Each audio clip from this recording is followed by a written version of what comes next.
Halo Tribuners, salam jumpa di Tribun Ambon hari ini edisi 29 Juli 2023. Selama beberapa menit ke depan kami akan menghadirkan sejumlah informasi terupdate dari Kota Ambon dan sekitarnya. Bersama saya Tanita Patesina, kita mulai dengan berita pertama. BMKG Amahai memprediksi gelombang tinggi terjadi di wilayah Tehoru Teluti mulai dari tanggal 28 hingga 31 Juli 2023. Badan Meteorologi, Klimatologi, dan Geofisika (BMKG) Amahai memprediksi tinggi gelombang laut di wilayah perairan selatan Pulau Seram, yakni Kecamatan Tehoru hingga Teluti, per 28 Juli hingga 31 Juli 2023. Kepala BMKG Amahai, Thomas Latuni, kepada tribunambon.com menjelaskan untuk 3 hari ke depan, gelombang tinggi di perairan selatan Pulau Seram antara Tehoru dan Teluti juga sekitarnya masih berada dalam kategori rendah hingga sedang, di mana ketinggian gelombang pada siang hari berada pada volume 1 hingga 1,5 meter. Sedangkan untuk malam hari kondisi itu bisa berubah di waktu tertentu dengan ketinggian hingga mencapai 2,5 meter atau kategori sedang. Meski begitu, kata dia, baik pengguna jasa maupun pemilik jasa angkutan laut ini harus lebih waspada dengan kondisi cuaca yang pada waktu-waktu tertentu terus berubah-ubah. Ia pun mengimbau bagi para pemilik jasa angkutan laut maupun warga yang beraktivitas di lautan agar terus memantau kondisi cuaca dari BMKG ataupun bisa berkoordinasi ke pihak otoritas pelabuhan atau kantor kesyahbandaraan setempat.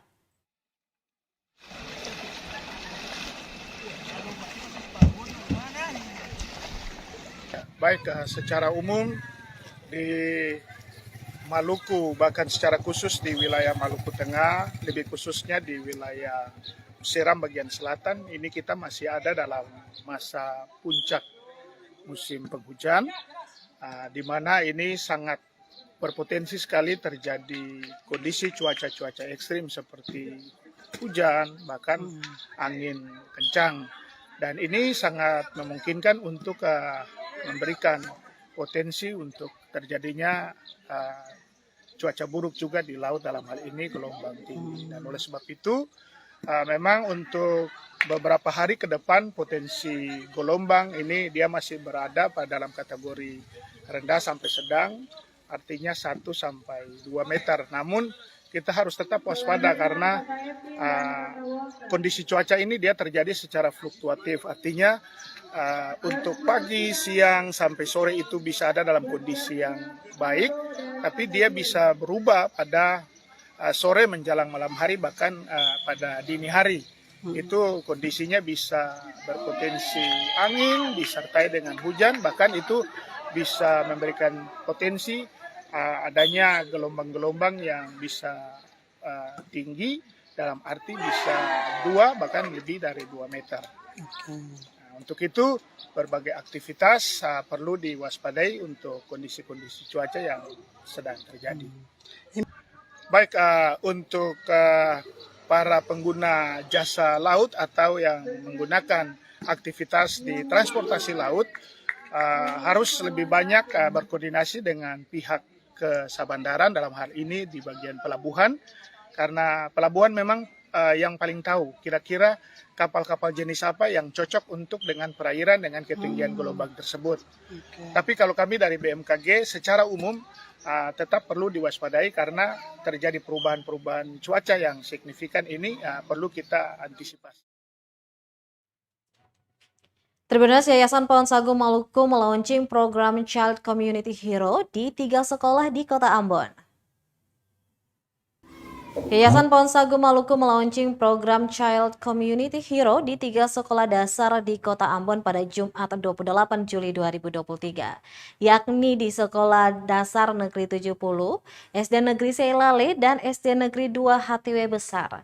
Perwakilan Yayasan Pohon Sagu, Megapati Asina, mengatakan Child Community Hero merupakan program pembentukan dan pengembangan karakter dan keterampilan hidup anak di jenjang sekolah dasar. Program ini diperuntukkan untuk anak kelas 4 dan kelas 5 SD sebagai bagian dari kegiatan ekstrakurikuler di sekolah dan akan berlangsung tiap Jumat dan Sabtu selama 3 bulan. Kegiatan ini juga mendapat apresiasi baik dari pemerintah Kota Ambon melalui Dinas Pendidikan maupun dari ketiga sekolah yang masing-masing juga memiliki guru-guru penggerak. Sekretaris Dinas Pendidikan Kota Ambon, John Sanders, mengatakan membentuk karakter anak Kota Ambon merupakan tugas bersama. Untuk itu, kegiatan ini menjadi salah satu kesempatan untuk mempersiapkan generasi muda Maluku, khususnya Kota Ambon yang berkarakter dan memiliki keterampilan. Dia pun berharap kolaborasi, koordinasi, dan komunikasi bisa terus terjaga untuk sama-sama membangun masa depan Maluku. Selain itu, Sanders juga menginginkan agar ke depannya ada sekolah-sekolah lain juga bisa mendapatkan kesempatan yang sama mengikuti kegiatan ini. Diketahui dalam peluncuran Child Community Hero juga berlangsung penandatanganan kerjasama antara Dinas Pendidikan Kota Ambon, Yayasan Ponsagu, dengan SD Negeri 70, SD Negeri Selale, dan SD Negeri 2 HTW Besar. Program ini juga mendapat pembiayaan dari New Zealand Embassy. Nantinya siswa-siswi akan belajar dalam kelompok kecil dan didampingi oleh seorang mentor. Setelah pembelajaran berbasis discovery learning, anak-anak akan merencanakan dan melaksanakan proyek kecil untuk menjawab isu-isu yang terjadi di lingkungannya atau di sekolahnya. Dan akan menjadi bagian yang terindah untuk membangun generasi yang akan datang. Waktunya. Seberapa dalam pun mutiara anak-anak ini, ya, mutiara di laut, tanggung jawab kita adalah menyelami dan menemukan, mengangkat dia kepada permukaan sehingga dia bernilai harganya. Itu diri daripada anak-anak ini.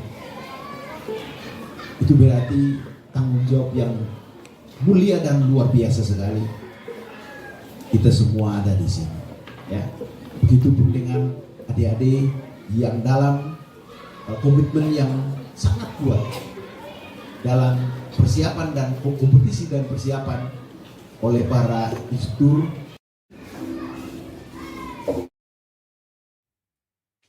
Kita beralih ke berita selanjutnya. Tribuners, konferensi cabang ke-34 GMKI Ambon diawali study meeting.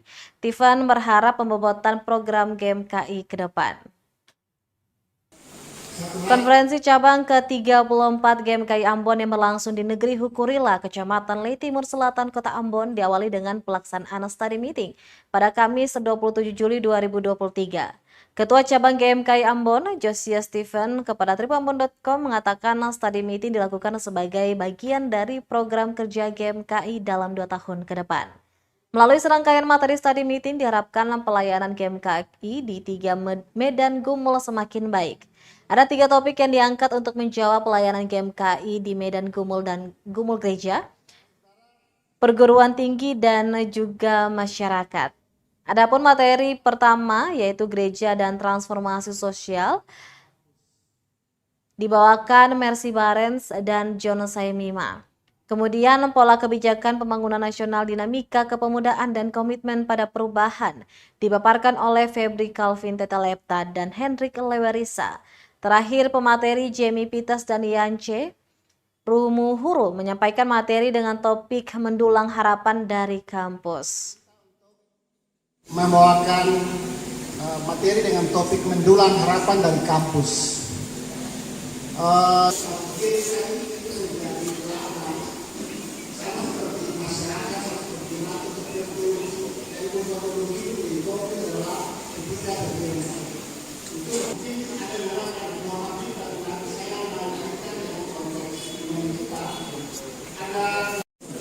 Ya, jadi Konferensi GMKI Cabang Ambon yang ke-34 tahun 2023, kami awal itu dengan melakukan studi meeting dengan mengangkat 3 topik yang terbagi dalam Medan Gumul GMKI, yakni di gereja, perguruan tinggi, dan masyarakat.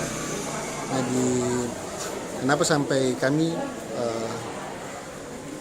mengawal dengan study meeting, agar study meeting ini menjadi bobotan pikir untuk nantinya dibawakan dalam konferensi dan menjadi pokok pikir untuk bagaimana GMKI 2 tahun ke depan itu seperti apa, dan juga menjadi garis-garis besar program untuk GMKI dalam kepengurusan yang baru dalam menata pelayanan dalam 3 Medan Gumul GMKI, yakni gereja, perguruan tinggi, dan masyarakat.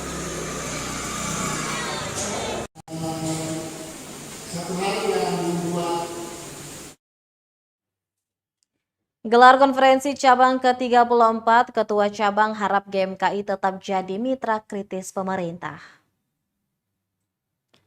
Ketua GMKI Cabang Ambon, Josiah Stephen berharap kepengurusan selanjutnya tetap menjadi mitra kritis pemerintah Kota Ambon. Hal itu disampaikannya di sela-sela pelaksanaan konferensi cabang ke-34 GMKI Ambon yang berlangsung di Gedung Gereja Ebenezer, Negeri Hukurila, Kecamatan Lei Timur Selatan pada Kamis 27 Juli 2023. Pasalnya selama masa kepemimpinan, dirinya menempatkan GMKI sebagai mitra kritis pemerintah, baik itu dalam kebijakan maupun program yang tidak menjawab kebutuhan masyarakat. Di sisi lain, GMKI selalu berkolaborasi dengan pemerintah dalam rangka pembangunan Kota Ambon, melalui program pengabdian masyarakat dan pengembangan kader.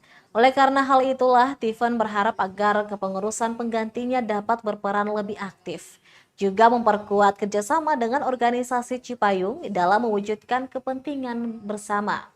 Adapun sebanyak 145 peserta konferensi cabang berasal dari delegasi 19 komisariat lingkup cabang Ambon. Turut hadir juga Ketua Umum GMKI Jeffrey Gultom, Sekretaris Umum Artinus Hulu, serta kedua koordinator wilayah 9 Miraldo Andres dan Donatus Jamlean. Dan tanggung jawab, kami adalah bagian daripada mitra kritis daripada pemerintah maupun perguruan tinggi maupun gereja. Kami sama-sama berkolaborasi untuk bagaimana membangun Kota Ambon ini ke depan lebih baik lagi. Dan selama kami menjalankan tugas dan tanggung jawab, kami telah melakukan berbagai macam program berkaitan dengan pengabdian, berkaitan dengan mengembangkan potensi kader GMKI sesuai dengan misi keilmuan masing-masing. Dan harapannya semoga kepengurusan yang baru ini dapat melanjutkan apa yang sudah kami tanamkan, namun lebih kreatif lagi, lebih berkolaborasi lagi bersama-sama dengan semua organisasi yang tergabung dalam OKP Cipayung, dan juga tetap menjadi mitra kritis pemerintah Kota Ambon dalam mengkritisi berbagai macam kebijakan yang tidak sesuai dengan nilai-nilai dan tidak sesuai dengan apa yang diharapkan masyarakat Kota Ambon.